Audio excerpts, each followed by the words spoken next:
Vamos entonces a explicar hoy un poquito lo que es el origen de la escritura. El origen de la escritura sagrada o de la sagrada escritura, que es como normalmente se cita.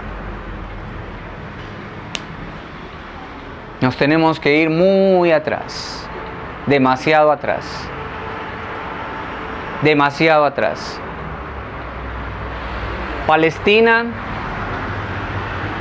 es una región supremamente chiquita dentro de que es la geografía asiática. En un mapa general de Asia, Palestina es una cosita así de chiquitica, una cosa pequeñita. Esta, entonces la podemos llamar, porque es Palestina, lo podemos llamar, sin temor a equivocarnos, la tierra de la Biblia.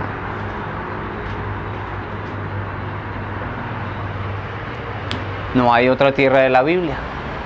Mesopotamia está referida en la Biblia, pero no es la tierra de la Biblia. Egipto está mencionado en la Biblia, pero no es la tierra de la Biblia. Entonces vamos a ver, para hablar del origen de los textos sagrados, tenemos que hablar de la identidad de un pueblo que llega a tener el carácter de ¿qué? De sagrado. Ya. Para hablar de un texto que tiene un carácter sagrado, tenemos que remitirnos a la identidad de un pueblo que llega a tener, no la tiene, llega a tener la identidad de ¿qué? De sagrado. Muy bien, y este pueblo es el pueblo de Palestina, que concretamente y sin temor podemos llamarlo el pueblo judío o el pueblo hebreo o el pueblo de Israel. Llámenlo como quieran, pero ese es. Llámenlo como quieran, el pueblo judío, el pueblo hebreo o el pueblo de Israel. Pero tenemos que ir a la identidad de ese pueblo. Sin ese pueblo nos perdemos y nada de esto tiene sentido, porque entonces los textos sagrados quedarían como un aporte más de un pueblo a la cultura universal, como lo fue la imprenta, como lo fue, ¿qué vamos a decir? La luz, como lo fue cualquier cosa, un aporte de un pueblo a la cultura o al conocimiento general del universo. No, ese no es el sentido. Por eso, por este carácter que va a tener este pueblo, entonces va a tener carácter de sagrado ese escrito. Vamos a ver, ¿ya? Bueno, entonces estamos en Palestina. Palestina tiene dos identidades, una en el Antiguo Testamento y otra en el Nuevo Testamento. Vamos a referirnos a esta, a la de Palestina del Antiguo Testamento, al pueblo del Antiguo Testamento. Todo comienza con la identidad de un hombre. Entonces, miren ustedes qué interesante. Para hablar de la identidad de la Sagrada Escritura, tengo que hablar de la identidad de un pueblo. Y para hablar de la identidad de un pueblo, tengo que hablar de la identidad de un hombre. Oh, ¿quién crees tú que es ese hombre? A ver, dinos un nombre. ¿A quién se te ocurre nombrar como de la Biblia, así como el comienzo de todo este asunto? No se te ocurre. Nelly. Para mí Yahvé. Yahvé. Abraham. ¿Y quién es más viejo, Abraham o Adán? Adán. Entonces, ¿era Adán o Abraham? Adán. No se deje comprar las ideas. Es Abraham. Bueno. Pero creí que, como dijimos que teníamos que ir mucho más atrás, Sí. no había un fundamento desde Adán. No pasa nada. Yo es por ponerle un poquitico de... Está bien. Vamos allá. Todo parte de un hombre. de un hombre que es prácticamente nada y que está solo. Es nada. Es un pobre campesino que ordeña cabras y arría ovejas todos los días. No tiene mujer, no tiene hijos. Es un nómada. No tiene nada y está solo. Y paradójicamente, ese hombre que no tiene nada, lo llega a poseer todo. Y de pasar de estar solo, llega a tener como compañía una muchedumbre, una comunidad. Ahí está empezando la obra de Dios. ¿Sí ves? Entonces miren cómo uno empieza a leer también la historia de uno a la luz de la palabra de Dios. A ver, porque este soy yo muchas veces. Yo me siento solo, yo me siento nada. Esas épocas que nos llegan también a nosotros de sensación como de vacío, soledad, fracaso, insatisfacción. ¿No les ha pasado? A mí sí. Como de estar en medio de mucha gente, pero al mismo tiempo estar solos. ¿Qué le faltará a esa experiencia? Le falta el toque de Dios para que se trastoque. Y hay gente que muere así, tirándose de un 20º piso, ¿cierto? Tomando Guayaquil, ¿sí? ¿Sí? Ese veneno superpoderoso de la rata, ¿cierto? ¿Por qué? Porque falta precisamente aquel que va a dinamizar la existencia y la vida. Bueno, hablemos pues de ese señor que se llama Abraham. Abraham es un hombre al que el Señor le dice: mira, tú no eres nadie, ¿sí? ¿Por qué me fijo en ti? Porque yo quiero. ¿Por qué me fijo en ti? Porque yo quiero. Entonces, yo te digo a ti, Abraham, sal de tu tierra. Entonces lo primero que hace el Señor es desinstalar. Sal de tu tierra. Desacomodar. Sal de tu tierra. Y luego, entonces, vete. Vete. Peregrina. No, marcha. ¿Sí? Sal de tu tierra y vete a la tierra que yo te mostraré. Y Abraham, sin tener nada más que un sobrino, 4 vacas y un bastón, empieza la gran tarea de salir. ¿Para dónde? Él no sabe, pero sale. Porque resulta y pasa de que el primer paso en este camino es la fe.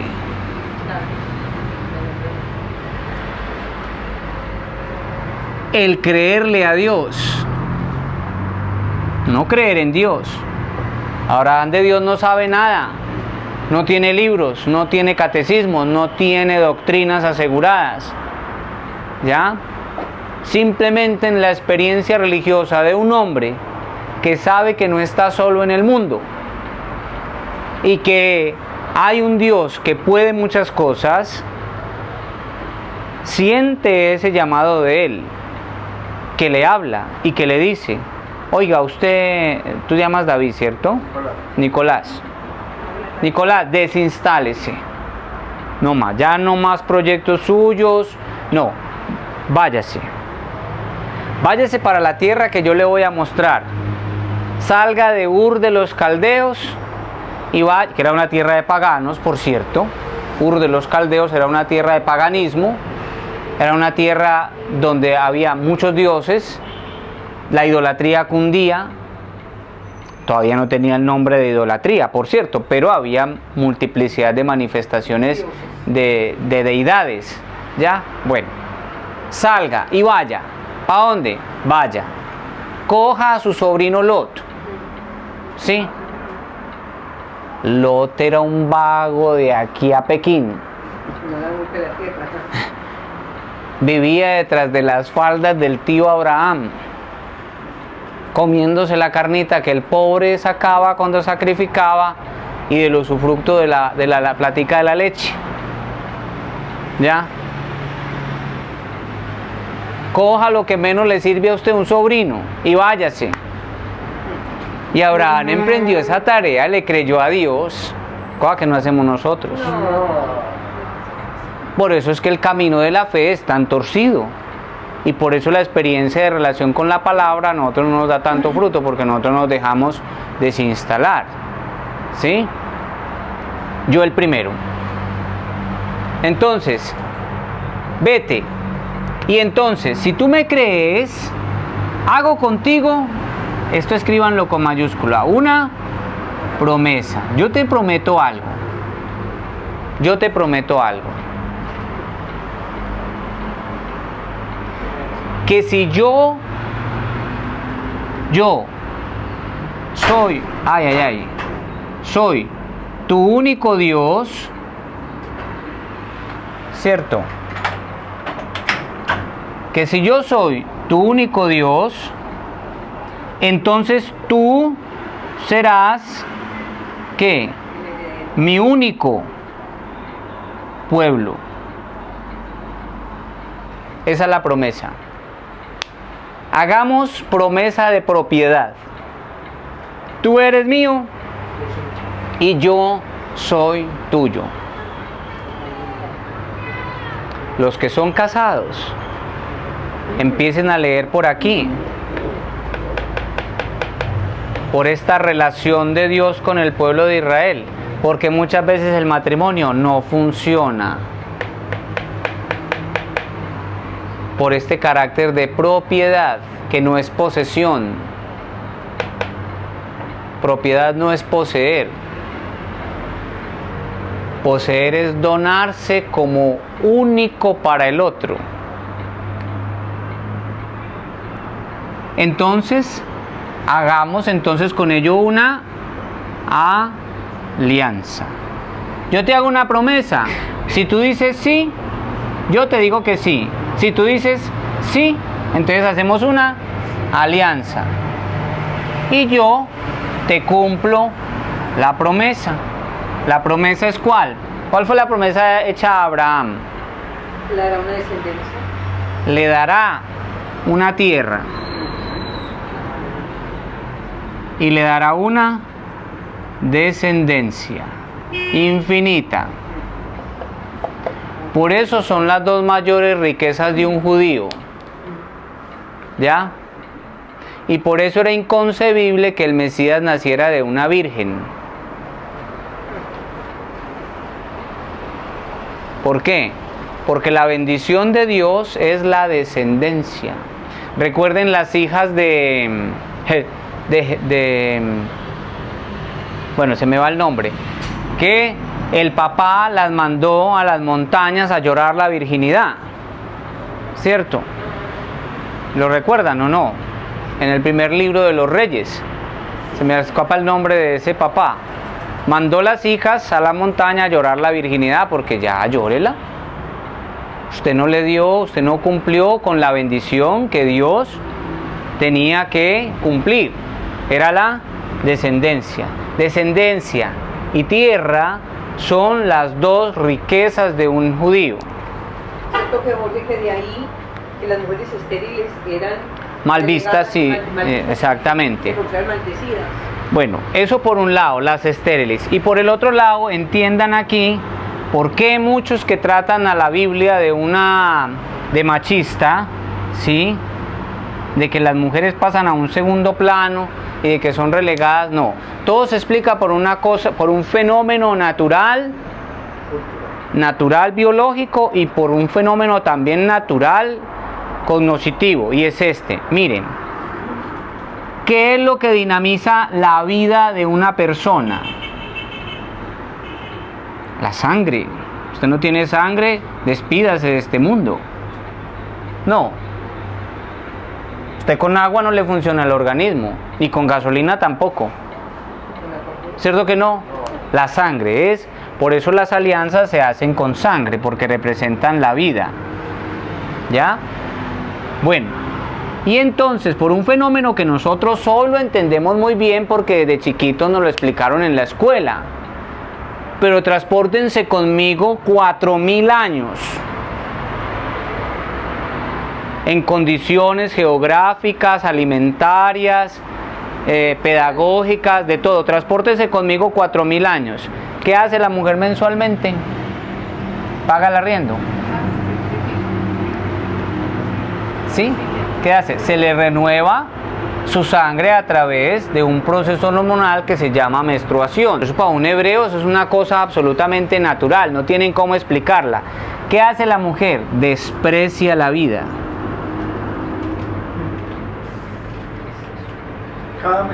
Cada mes desprecia la vida. Este despreciar la vida es un rechazo frontal a la bendición de Dios de dar ¿qué? Descendencia. Por eso la mujer es tenida en segunda categoría. Tú desprecias a Dios, pero eso lo decimos nosotros, pero tan brutos que no se daban cuenta. Nosotros sí, pero transpórtense conmigo 4000 años. ¿Sí? Yo siempre pongo con esto el ejemplo del traído del niño Jesús. Siempre. ¿Ya? Usted hoy le habla de traído del niño Jesús, por ninguna parte se imagina un niño del pesebre, nunca. ¿Cierto que no? De una vez va a imaginarse que el bolsillo del papá. Pero cuando usted y yo éramos chiquitos, nos imaginábamos el bolsillo. ¿Tú? ¿Cómo te llamas tú? Gustavo. ¿Te imaginabas el bolsillo de tu papá cuando eras chiquito? No. En tu cabeza estaba, o no, yo no sé si es verdad, pero en la mía sí. Claro. Que venía y para eso nos hacían dormir, ¿cierto? Desde las 7 de la noche, que iba a venir el niño Jesús. Hoy a un niño de esos no lo haga pensar en niño Jesús, el hijo de María, el del pesebre, no.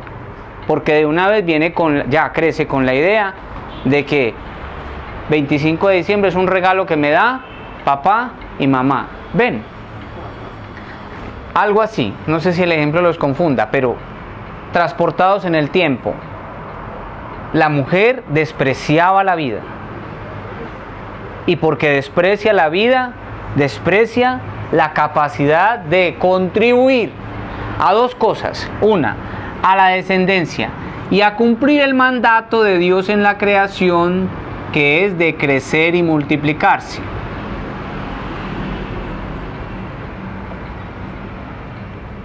Entonces por eso la mujer, Jesús es el que viene a darle vuelta a esa torta, a decir, Jesús tenía en su cabeza esta mentalidad hebrea. Pero ¿qué hace? ¿Qué hace? Aún con esto, le dice a la mujer, usted tiene una oportunidad en Dios. Bueno, claro, digamos que yo quería entender, y es que es un pensamiento ignorante que tiene la misma cultura, o sea, hombres y mujeres, y sobre todo en el caso de la mujer, que se sienten, ¿cierto? Despreciadas o que desprecian la vida. Era como decir que los niños los traía la cigüeña y ellas creían en eso. Pues. Sí, pero un pensamiento. Pero aquí, Jimmy, no hay, o sea, corremos un riesgo muy grande de catalogarlos de ignorantes. ¿Por qué? Porque no era por ignorancia. Se están comportando naturalmente como naturalmente vienen las cosas. Ideológicamente, ya. Porque ahí está la biología. Ya. Por eso, pero o sea, ellas tenían en su haber que eso era así. Sí, o sea, y no buscaban cómo interpretarlo, nada de eso. O sea, estoy menstruando. Lo están interpretando naturalmente. Las mismas mujeres, es que una cosa muy curiosa. Es decir, cuando uno hace un seguimiento, un recorrido al fenómeno de la participación de la mujer en la vida hebrea, la misma mujer se automarginaba. ¿Ya? La misma mujer se automarginaba. ¿Sí? Ella misma se relegaba al segundo plano detrás del marido. Vean, por ejemplo, miren ustedes el caso de Sara, la mujer de Abraham. Ella se consideraba estéril. Mire cómo se automargina la mujer para dar posibilidad a otra alternativa, a otra cosa. mira, Abraham, querido esposo mío, tú ya estás viejo y yo también. Hijos por aquí no va a haber. ¿Sí? Tómate a la esclava Agar y que ella nos dé un hijo. Imagínense. O sea, Sara está, en términos nuestros hoy, obligando a Abraham ¿a qué? A adulterar. Eso es un adulterio. Coja esa esclava y de ella tráigame un hijo. Porque los hijos de las esclavas eran propiedad de las señoras. Hasta hace muy poco, hasta muy entrado el siglo XVIII, eso era una cultura en muchas partes del mundo. ¿Sí ven? Entonces, la mujer se automargina, es decir, yo no puedo,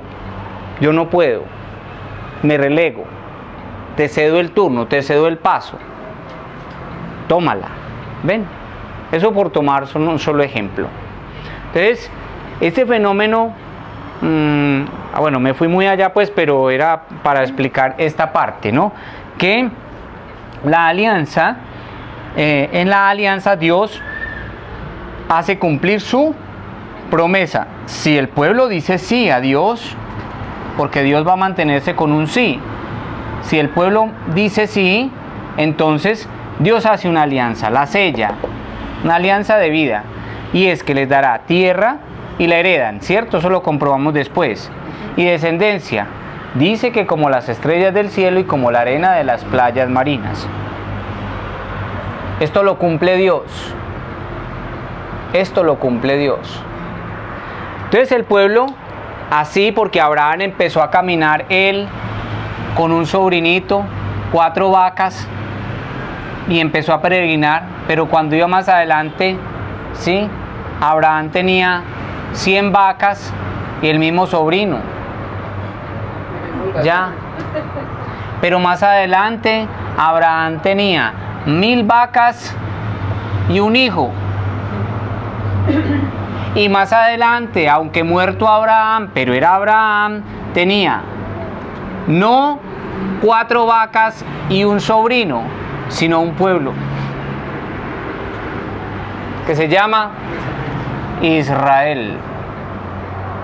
Por eso Israel es el pueblo heredero ¿de qué? De la promesa, heredero de la promesa. Y para vivir de la promesa, Israel tiene que vivir en la alianza. Ya vamos para allá, que eso fue lo que se le olvidó a Israel, que es lo que se le olvida a la mayoría de los matrimonios. ¿Sí? Que la fidelidad hace parte de una promesa, no de una experiencia. Esto es Palestina, ¿no? Y ustedes saben que esto es la franja de Gaza. Esta es la franja de Gaza, que es que un pedazo de territorio de palestinos en territorio judío. Todo este problema comienza en 1948, cuando se crea el Estado Libre de Israel. Hasta entonces todo era Palestina. Entonces, cuando se crea el Estado Libre de Israel, se le asignan unas tierras. Esto está dividido. Esto no es una división uniforme. Aquí hay palestinos y aquí hay judíos. Aquí hay palestinos y aquí hay judíos. Ya está más organizadito. Pero por decirles algo. Entonces, para no confundir, entonces empieza a hablar de palestinos, que para hablar de palestinos en el Antiguo y en el Nuevo Testamento es todo esto,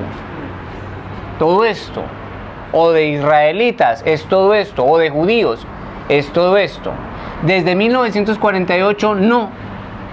Palestinos son unos que son los herederos de la Arabá, ¿sí? O sea, de lo que posteriormente se llamó la Gran Arabia, que son los descendientes de Ismael, el hijo de Abraham, el hijo de Agar y Abraham. ¿Ya? Estos hijos vienen a formar los pueblos de la Arabá, que son los pueblos islámicos, que se establecieron en los territorios de los palestinos, de los que se llamaron palestinos después de 1948. ¿Ya?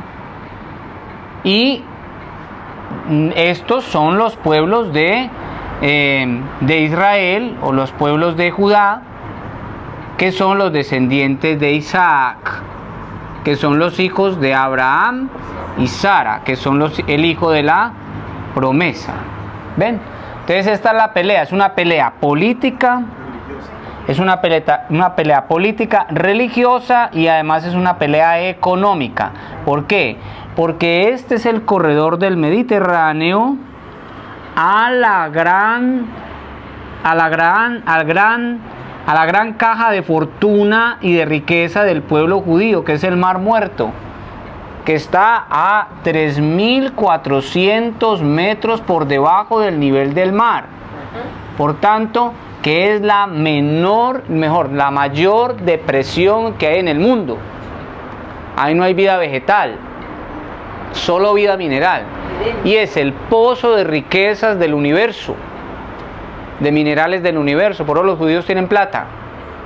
Entonces, eso no es una sola pelea religiosa y política, es económica, es el corredor, una entrada obligada por Gaza. ¿A dónde? Al Mar Muerto. Y recuerden que Israel es una tierra, de aquí se extraen los más grandes potenciales de minerales y de petróleo. Es una pelea así. Entonces ahí un poquito tu inquietud. Es una pelea desde 1948. Pero para lo que nosotros estamos diciendo, hablar de palestinos, israelíes y judíos es lo mismo. El ciclo menstrual lo que hace es eliminar la sangre, ¿sí? Eliminar, hagan cuenta que dice eliminar, sangre, ¿sí? La sangre para un hebreo es la vida. Prueba de ello es el sacrificio de Jesús. O sea, si usted escucha a Jesús, y el hecho de que Jesús haya dicho en la última cena, evocando la Pascua hebrea, tomen y beban, esta es mi sangre, pudo haber perfectamente referido a otro tipo de elemento, ¿ya? La sangre es la vida con la que se representa lo más excelso de una unión, ¿ya? Deberían los que se casan tomar sangre, porque así se sellan según los sacrificios hebreos, ¿ya? Hay tres tipos de elementos que sellan, que son la sangre, el anillo y el bastón. Estos son los tres tipos de elementos vinculantes de una alianza, de una unión. El anillo, empecemos por el más... No, pero eso no hace parte de la explicación que yo te iba a dar. Entonces, la sangre representa ¿qué? La vida. Entonces, la mujer naturalmente, ¿qué hace? En la interpretación común, elimina la vida, la rechaza. Es incomprensible para un judío que se esté eliminando la vida cuando la sangre misma es lo que representa la vida. No se puede eliminar, no se puede. Por eso mataron a Jesús. Léanse el capítulo 6 del Evangelio de San Juan y ustedes se van a encontrar que más de las 3/3 partes de los seguidores de Jesús se le fueron literalmente, porque les dijo: el que come mi sangre y el que bebe mi sangre y come mi carne tiene vida eterna. El Evangelio dice que ellos se dijeron entre sí: esto no hay quien lo entienda, darnos a beber. Y le preguntaron: ¿cómo puede darnos a comer su carne y a beber su sangre? Era incomprensible. ¿Por qué? Porque la sangre desde el Antiguo Testamento era el signo de la vitalidad y de lo que representa una alianza. Miren, con un bastón se sellan negocios. Usted y yo hacemos un negocio, entonces yo, el más viejo de los negocios, le da la mitad del bastón hasta que no nos paguemos, no volvemos a juntar estas partes. Tener medio bastón significa que alguien tiene una deuda conmigo o que yo tengo una deuda con alguien. ¿Sí? Un bastón sella un negocio. Un anillo sella una boda. ¿Por qué? O la realeza. Porque el ajané en hebreo, que es la traducción de anillo, quiere decir, fíjense, mira lo que quiere decir la palabra anillo. No nos lo pondríamos tan ligerito ahí en la boda. Mira lo que quiere decir anillo. Anillo quiere decir, miren, el mundo tuyo, ¿sí?, que entra a ser parte del mundo mío. Entonces, yo no tengo, ¿cierto? No sé. Entonces, por eso ese signo tan bonito en el matrimonio. Es mi mundo, esto que yo te voy a pasar es mi mundo, que queda incrustado en tu vida, porque tu mano es tu vida. Mi mundo queda incrustado en tu vida y tu mundo queda incrustada en la mía. Es una sola vida la que se hace, pero con dos mundos incrustados. El rito del matrimonio dice sencillamente, ¿cómo te llamas tú? ¿Ah? Catalina. Repita conmigo, recibe este anillo como signo de mi amor y fidelidad a ti, en el nombre del Padre, del Hijo y del Espíritu Santo. Ya.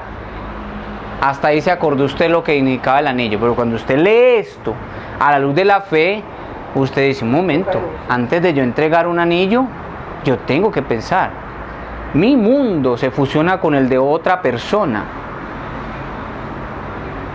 No son cosas, es mi mundo, es mi vida, es mi historia, el anillo. Y la sangre sella una alianza.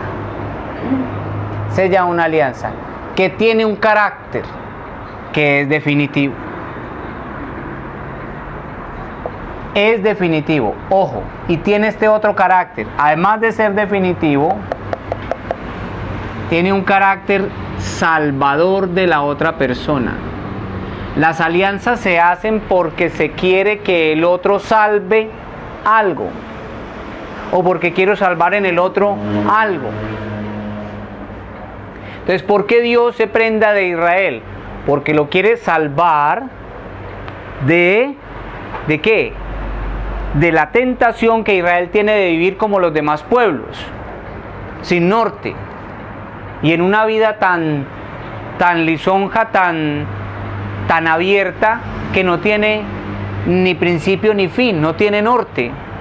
Es un pueblo que vive como las cabras, para donde vayan y hasta que las maten. No, Dios se prenda de Israel porque quiere hacer con él una alianza definitiva, quiere salvarlo. De hecho, ya leerán ustedes entonces el por qué, por ejemplo, Jesús precisamente establece en una cena con un cáliz una alianza que se llama definitiva y eterna, y que tuvo como una consecuencia, ¿para qué la hizo? Para con esa muerte, esa sangre derramada aquí, salvarnos del pecado concretamente. Termino y te doy la palabra. Entonces, la sangre es lo vital, lo irreemplazable, que le falte el agua, que botemos agua, que botemos lo que sea, menos la sangre. Por eso la misma mujer se automargina y es rechazada, tiene un segundo lugar, ¿sí? Tiene un segundo lugar. Ahora, verán por ejemplo en contraposición por qué también es vital y condenable desde todo punto de vista en el libro del Génesis el que el varón no desprecie su semen, ¿sí?, fuera del acto conyugal. Porque también en la Biblia lo propio del varón es transmitir la vida, ¿sí? Entonces, arrojarlo fuera de lo que es el objeto conyugal es abominable. ¿Ven? También en ese caso, ¿ya? Y era un pecado condenable, con piedra incluso. Ahí es donde, por eso yo digo, Por eso me sacaron a mí de esos cursillos prematrimoniales. Porque les abrían los ojos. Sí, no les miento. Por eso me sacaron a mí de esos cursillos que yo daba en el Terminal del Sur. Hace unos, póngale, ¿qué? No sé, 8, 9 años. No. Ese padre me dijo, es que es tan charro, ve, después de la charla con vos, vienen a decir que cancelan el cursillo. Y el matrimonio. No, pero ¿por qué? Claro, y después del cursillo del matrimonio. ¿Pero por qué? Por una sencilla razón. Es que esos cursillos no son para motivar a nadie a casarse. Esos cursillos son para mostrarle el sentido del matrimonio. Si no lo descubrió, váyase, no se case todavía. Sencillo, ¿no? Estamos hablando de la sangre ¿en qué? En el Antiguo Testamento, hace 4000 años aproximadamente. Pero resulta de que el Antiguo Testamento es una experiencia religiosa y una experiencia de fe que llega a estar sostenida, ¿con tu nombre? Juliet, por la ley. O sea que Por la ley. Lo que esto pese. en el antiguo. Sí, allá vamos. Lo que esto pese. Pero resulta de que en el Nuevo Testamento, con la persona de Jesús, la experiencia de fe no está mediada por la ley, sino por el amor. Y el amor tiene como base estas 3 categorías: vida, verdad y ¿qué? Y felicidad.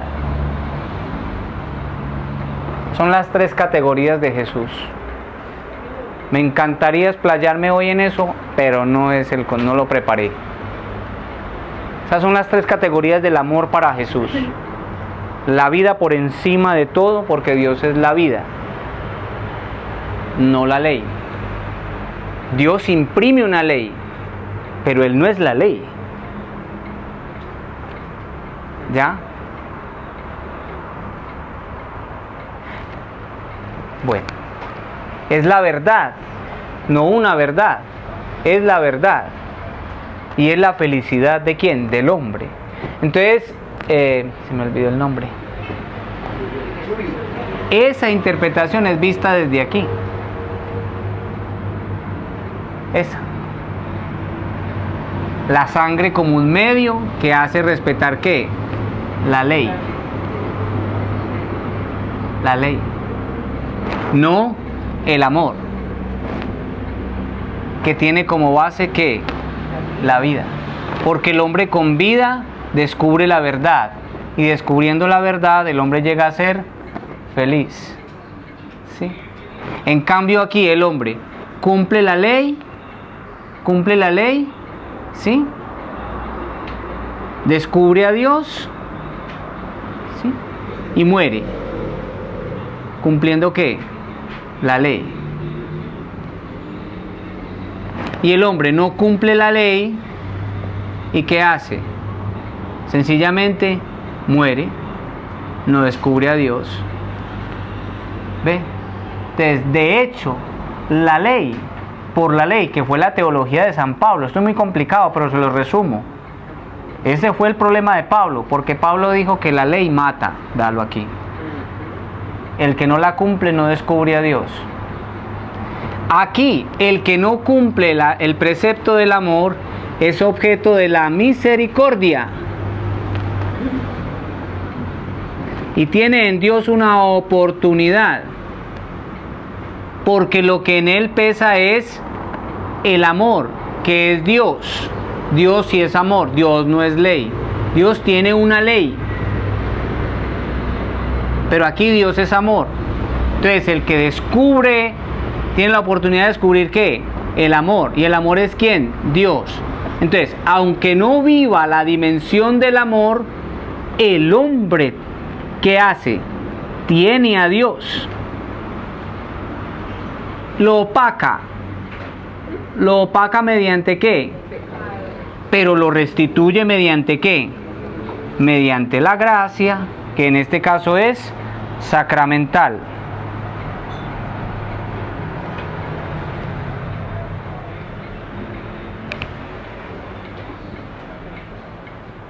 Este camino es extenso, este camino es corto. Por eso dijo Pablo, porque si estáis sujetos a la ley, moriréis. Pero si estáis sujetos al amor, viviréis. Entonces todos esos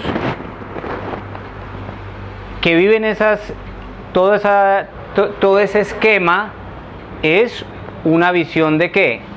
De Antiguo Testamento. No han pasado a la experiencia de Jesús. No han pasado, no han llegado. Y eso es una cosa absolutamente absurda. Que usted 2000 años después, 4000 años después, quiera vivir, mejor que usted hoy quiera vivir la experiencia de hace 4000 años. Llegamos al punto de que precisamente el origen de un pueblo es una promesa. Una promesa que hace Dios a un pueblo. La identidad de ese pueblo ya la acabamos de explicar. ¿O no, Jimmy? Un hombre, Abraham, que llegó a ser pueblo. Bien. Y los términos de esa promesa están en una alianza. Bien.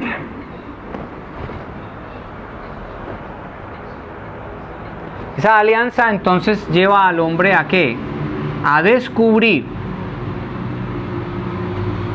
todos los acontecimientos de la historia como medio de alcanzar ¿qué? ¿De alcanzar qué? ¿Quién me dice? No tengo confites. Muy bien. La promesa. ¿Quién hace la promesa? Dios. Dios. Dios por antonomasia, ¿qué es?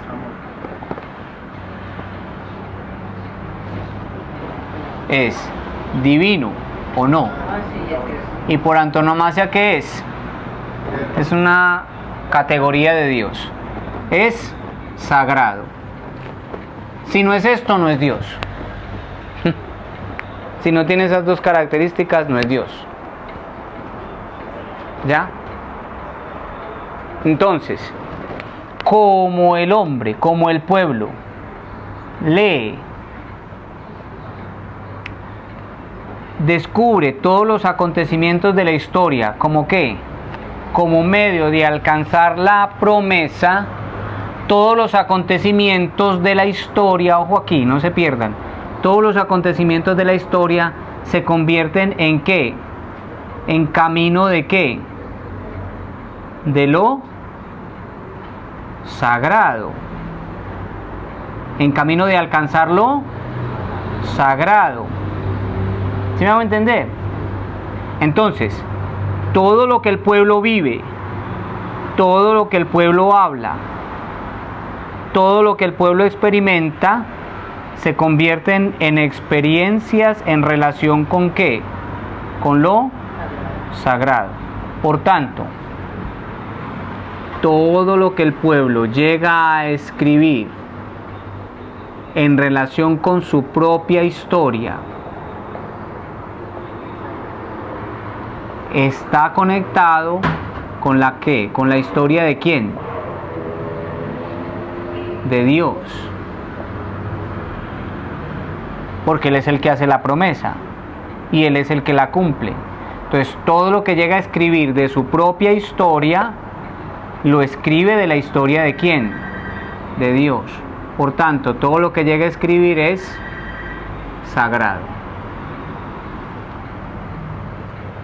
y no humano, sino sagrado. Porque ¿qué es lo que origina eso que el hombre escribe? ¿Qué? Tú. ¿Cómo es que tú te llamas? Catalina. Catalina 2, ¿cierto? Porque hay otra Catalina. ¿Qué? ¿Por qué no son meramente hechos humanos? ¿Por qué? Porque el que motiva todos esos acontecimientos, el que lleva esa historia, el que dirige esos hechos de vida, esas experiencias, ¿es quién? Dios. Por tanto, no se puede hablar de una historia al margen de lo que Dios quiere y hace. Y eso fue lo que escribieron.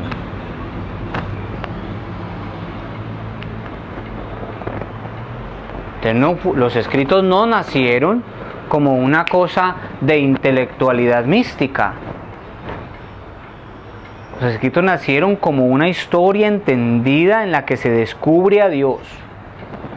Ojo, en la que está Dios. Dios camina con el hombre. Yo creo que eso es muy importante.